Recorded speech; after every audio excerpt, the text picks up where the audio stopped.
عليكم متابعينا الكرام، وأسعد الله أوقاتكم. أتمنى أن تكونوا بخير وفي صحة جيدة.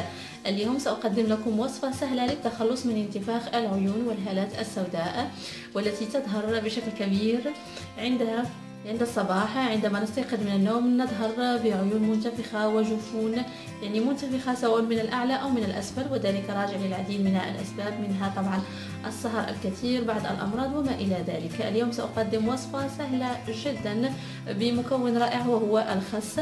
الخس غني جدا بالفيتامينات والمعادن، وهذه الأخيرة هي التي تخلصنا من الانتفاخ، إضافة إلى ماء الورد المنعش، وهو كذلك من المكونات الغنية جدا بالفيتامينات. إذن الخطوة الأولى هي أنني سأستخلص مرقوع الخس. إذن الخس المستعمل في السلطة تعرفونه. إذن سأقوم باستخلاص مرقوعه. سأحتاج إلى الماء الساخن الذي سبق وقمت بغليه.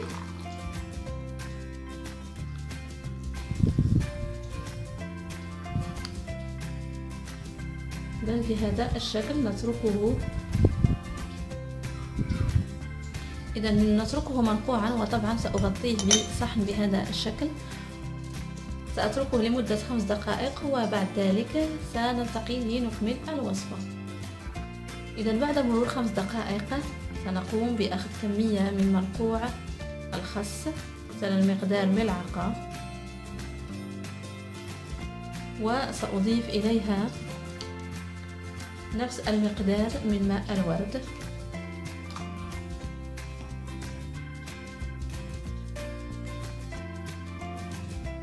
إذن بهذا الشكل سنحصل على مزيج أو محلول.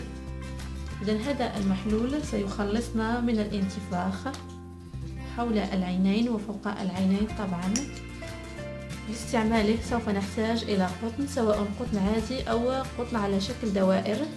نقوم بوضعها على العين وتركها لمدة 10 دقائق، وبعد ذلك نقوم بغسل الوجه بالماء البارد.